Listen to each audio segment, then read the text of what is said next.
Okay, I am back. I'm not sure if I'm going to be putting this in the first video or if this is going to be a separate video, but I definitely wanted to come and talk about what was going on in Palestine from a lens of a historian. I have a degree in history as a researcher, as a lover of resistance, a lover of freedom, as a bad bitch, and as someone that likes to make things accessible for the common person.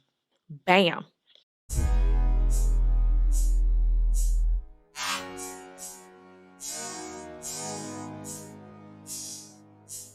Thank you so much for joining and thank you so much for watching this video. Welcome or welcome back to my channel. My name is Dejany and I like to make space for radical bad bitch shit. Okay? If it's relevant, say woo woo. If it's not, stick around so you can learn why it should be. Okay? Boop.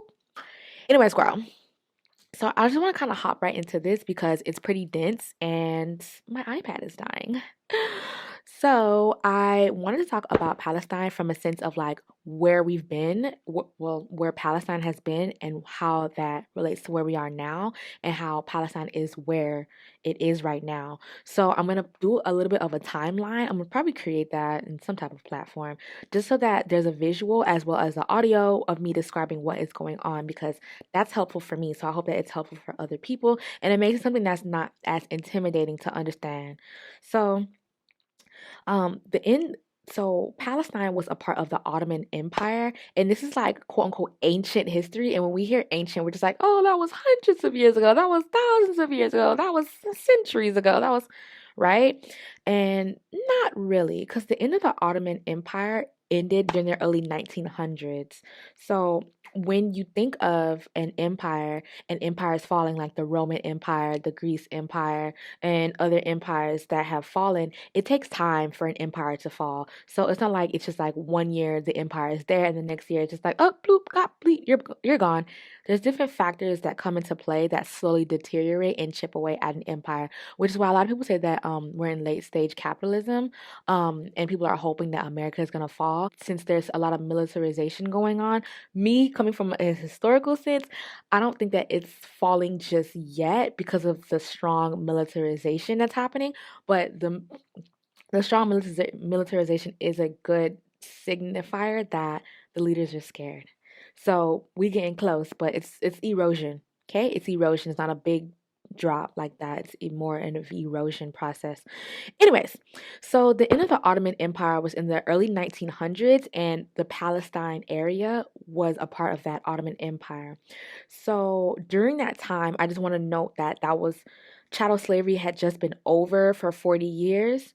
Central heating was invented in Detroit, and the Ford Motor Company was created. So I'm going to be saying like some fun facts that happened during around the same time, just so we can put into um, like prospect how these things aren't that far away. It wasn't that long ago. So the Ottoman Empire, like I was saying, covered several areas east of Europe, including the Palestine area. In that, okay, so that was in the early 1900s. So in 1916, the European diplomacy was looking for a land grab in the same way that there was land grabs in Africa, whether these European powers like, I want this, I want that, I want this, I want that, in the same way like European powers were like, I want America, I want North America, I want South America, I want the Caribbean islands. There was a land grab in the Ottoman area, in the eastern. So they're looking for a land grab. So this included Britain, France, Russia, and Italy. These country leaders discussed territory ambitions, and this led to a document called the Sykes-Picot Agreement, which discussed which European country would colonize certain Ottoman Arab areas. So basically, it was like a meeting where Italy, France, Britain, Russia, they were like, you can take this country, you can take that country, you can take this area, you can take that area, even though it's not their areas to take, but that's what colonization is. You're just gonna take it anyway because guess what? You're violent and you don't care about death. You don't care about indigenous death. Okay? So you don't care about colonizing because indigenous death means nothing to you. Like I was saying, how North America was split between Britain, France, and Spain. It's just colonization, right? It's just this circle of colonization where they're just like, I want this, that, and this. And the ways that we can get it, though it may be violent, that you gotta do what you gotta do. Okay, they're like, gotta do what you gotta do. Okay, we love violence. That's what the European countries say. The European countries say they love violence. So it's good to note that this area holds ancient sacred places for the three major world religions. So the three major world religions is Christianity, Islam, and Judaism. So in the area that Palestine holds, all three of these major religions are have historical spiritual sites there. So there's extremely historical sites for Christian people. There's extremely historical sites for people who practice Judaism and are Jewish, and there's extremely historical sites for people who practice Islam and are Muslim, right? In this one area. That's why it's so important. That's why they want to just be so touchy-feely on it, because it's super relevant, super important, it's super religious, and it's special. So, just another note, during 1916, when this diplomacy was happening, in 1916, when all these countries got together and decided to divvy up who takes what, Ella Fitzgerald and Lena Horne were born. The first film was made in color, menstrual pads were created, and daylight savings was first practiced. So, this was not that long ago. This is 1916. It sounds so far away, but it's not that far away. We know who Ella Fitzgerald and Lena Horne are, at least you should. Menstrual pads were first created. That just shows you how new these things are. It's pretty new, fairly new. All right, continuing on for this timeline, in 1917, the representative of Islam's most holy cities spoke to Britain and demanded independence of the Arab countries.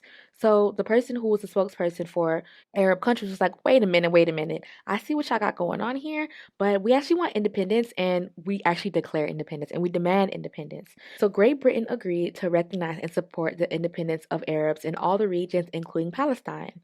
However, Great Britain ended up tricking the Palestinian people like colonizers do, where they say one thing, but they have other things going on. They can say they agree to this, they can sign this document, but at the end of the day, they're gonna, if they want the land, baby, if they want some land, trust me, they're gonna get that land.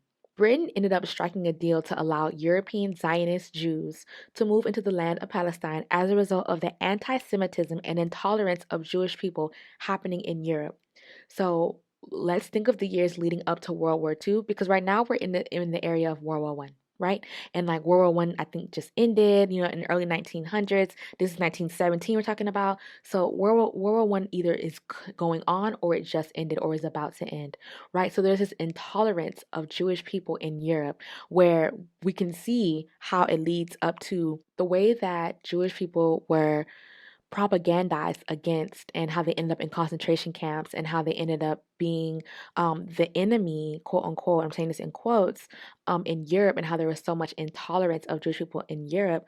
Britain thought it was a good idea to say, okay, there's intolerance here, Jewish people are getting treated wrong, and like leading up to the years of World War II and the Holocaust, think of the years leading up to World War II and what was going on with the anti-Semitism that was happening against Jewish people in Europe, right? So specifically, there was like there were pogroms in Italy to get rid of Jewish people because they didn't want them there. It was pogroms in Italy against Jewish people, and I looked at what pogroms was, because I felt like programs, but it's not programs, girl. It's pogroms, and a pogrom is a violent riot with the goal of ethnic extinction.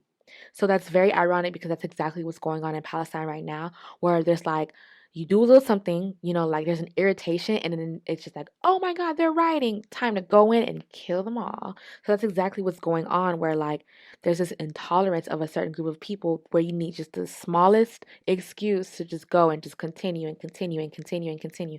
So that's what was going on in early 1900s against Jewish people. So the solution that Britain thought was a solution was to move these Jewish people into the Palestine area, which is why there are Jewish people in the Palestine area. Of course, not all, I have to just state that, but that's why there are people in the Palestine area who are trying to make Palestine into Israel, and saying that it is their Zion, because they are Zionist Jews, saying this land was made for us, God promised us this land, Britain has written it down and said that this is the land that we deserve, this is our homeland, this is our motherland, like this is where we deserve to be. The fact that there was anti-Semitism and intolerance in Europe, and Jewish people were being moved out because Europe didn't want to, instead of Europe not being anti-Semitic and anti-Jewish, instead of them stopping anti-Semitism, they were just like, let's just move the Jews elsewhere. Like that's the solution. Let's not stop hating them. Let's just get rid of them. right? Zionist Jews and the idea and concept of being a Zionist Jew comes from the Zionist organization that has a goal of establishing a national home for Jewish people in Palestine. So essentially colonization, because that's not your homeland. That's not your house. Why are you here? Oh, why are you here? Oh, why is you here? Why are you here? Why are you here? It's not your house, friend. Like, you can't just say it's yours because you want to. Like, that's colonization, friend. That's colonial. You're It's colonization. Because of anti-Semitism, like I was saying, and pogroms in Eastern Europe, Jewish people were looking for a space where they could be safe, essentially, and ended up becoming the oppressors. At first, they were like the oppressed people moving into spaces, looking for freedom, looking for spaces for them to just live in their life without being hated because of their religion. And then eventually they became the thing that they were running from. Very sad. Very sad. Okay, so the Zionist organization knew that there was an issue of anti Semitism and they knew that Jewish people needed to go somewhere safe. So they were actually looking at several places. One of those places was Argentina, and I know it was another country. I might look it up and put it here. If not, then go look it up yourself. But the Zionist organization was considering Argentina as another option of somewhere they can go, but ultimately decided that Palestine was the place for them to go for multiple reasons. So Theodore Herzl was the leader and creator of the Zionist organization and was like, I want to colonize this area. And the folks who were the leaders of the Ottoman Empire was declining. Let's remember that. The Ottoman Empire was falling. And the leaders of the Ottoman Empire were like, actually, nah, no, thank you. And then Theodore Herzl was like, well, you know what? I know what I'm going to do. I'm going to go to people who can't resist a good colonization. I'm gonna go to people who just love a good bloody takeover. So he went to the British, the Germans, the Belgians, the Italians for help and support, and they all said yes. So there was a declaration that was created between all these people. And of course, once this was put into effect and the Arab people of Palestine were realizing that their land was basically being like given away, they definitely wasn't fucking with it. They was like, you giving away something that isn't yours. I just want to note that Arab people have been on this land and in this land for over 1,500 years. Like, I know people are saying like 100 years and also, but I mean, come on, like, this is you're indigenous to this land. This is your land. So it's been over 1,500 years. Some people say, even from statistics and things that I have researched, like 2 and 3,000 years, like this is their land, right? Like, hello, hello. Hello. I want to note that Arabs are not anti Jewish because when Jewish people were being persecuted in all ways, in all different parts and countries of the world, Jewish people found refuge and hospitality in the Arab world. Holding key positions in Arab countries, Jewish people were able to be represented in parliaments along with other people that hold different areas of power. Jewish people were able to not only live and be accepted in the spaces of Palestine, but they were able to move up into spaces of leadership. Like, they weren't turned away like they weren't forced out like they were in European countries and things like that. Here are just a few fun facts, separate from the timeline, that I have realized and are adding to the idea of in the commentary and the concept of what's going on in Palestine right now. So, Zionists are a Jewish group that aims to overpopulate the Arabic territory with themselves. Like, whether it was American people, whether it was French people that were just coming into Palestine, it would be a problem regardless because you're just coming into someone else's land and you're like taking it over violently. So, whether it was a group of Zimbabweans, whether it was a group of French people, whether it was a group of Brazilians, it's wrong. Wrong is wrong is wrong is wrong. You can't just go to someone's land and be like, okay, mine now. The root of this problem was being created in the Christian world. Like, the root of the problem was created in the Christian world. This was a reactionary problem that is a result of Europe's religious intolerance. So it wasn't the problem solver, right? We didn't get down to what the problem was, which was anti-Semitism, right? Which was a hatred for Jewish people. Because if that was the issue and if that was solved, then Jewish people would just be where they were, right?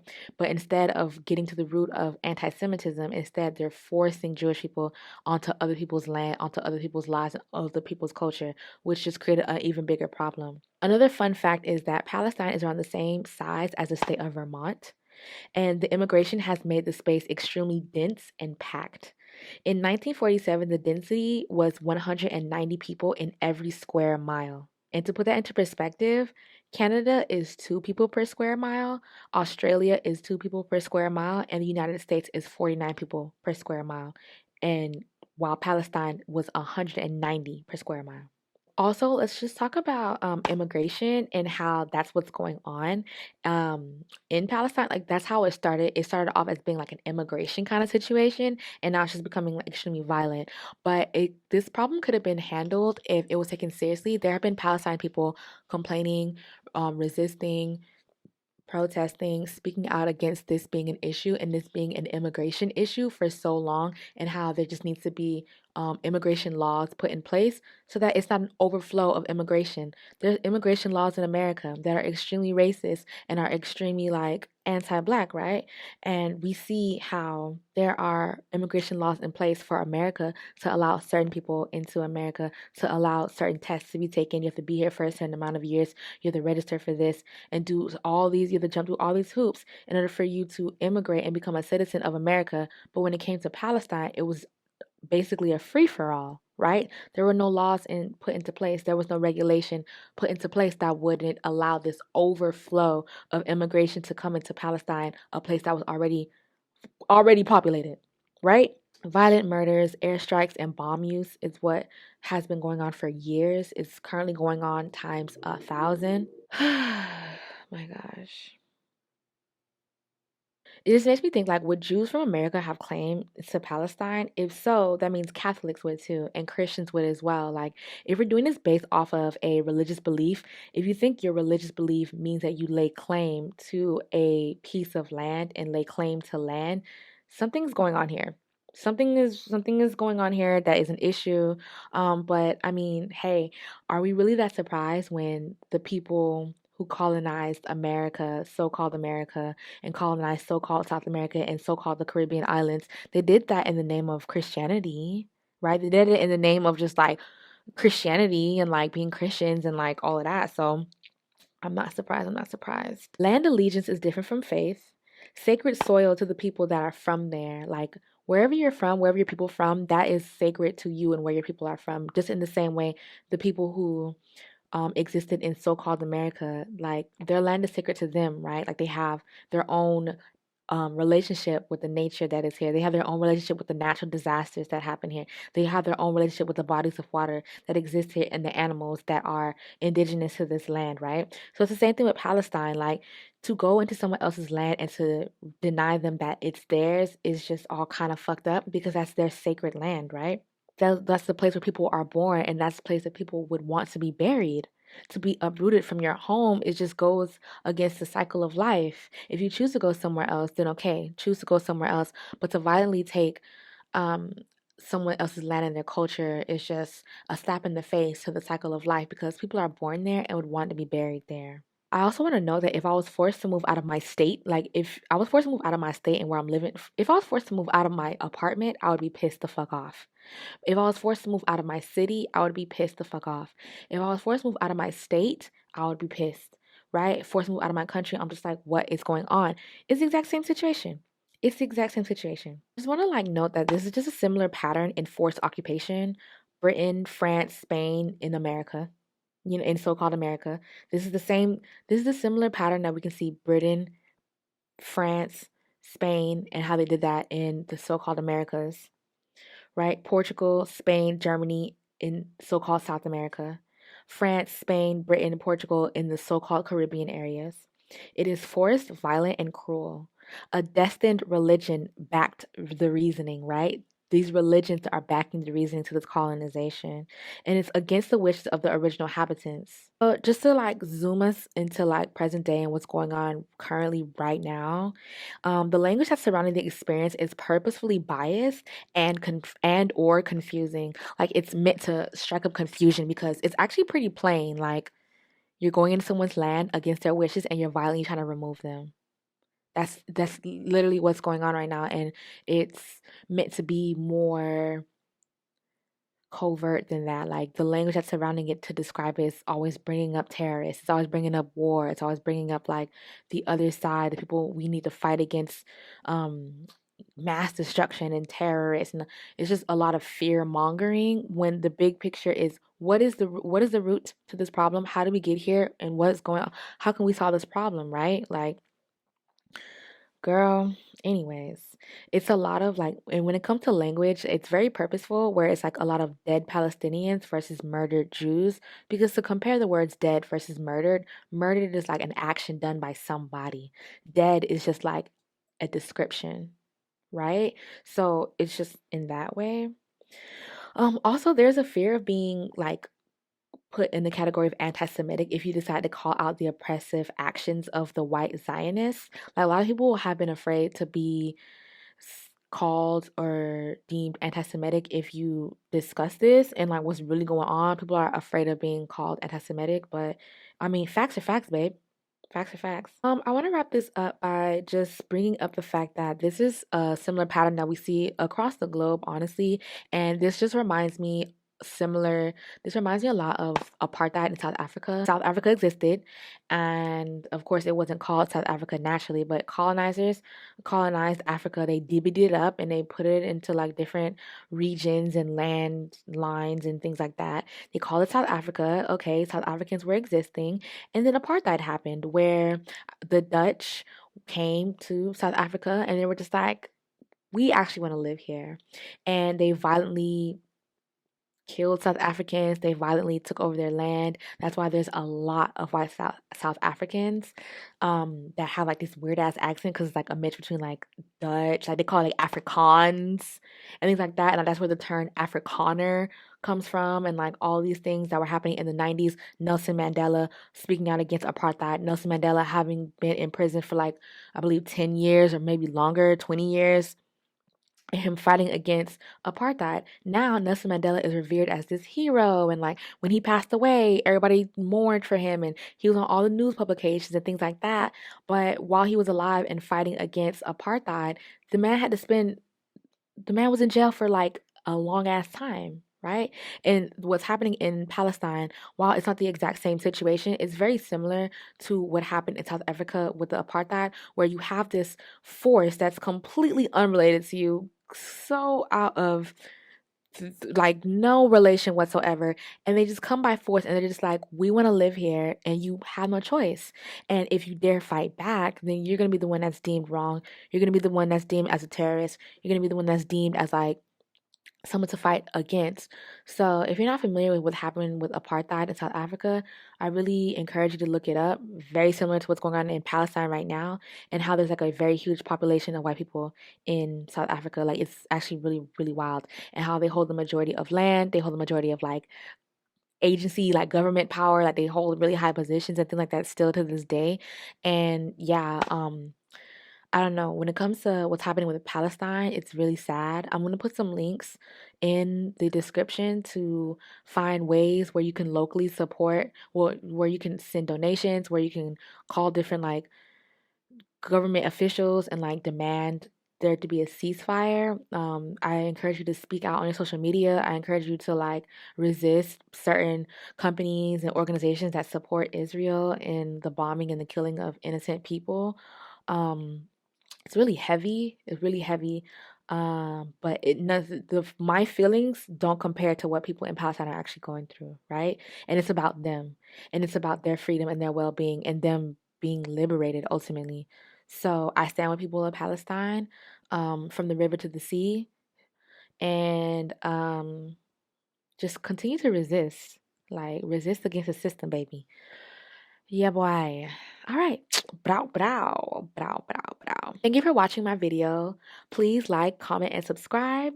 Hit the thumbs up button. It definitely helps. Comment something. It definitely helps. Um, yeah, here we are. We out here. Resist, baby.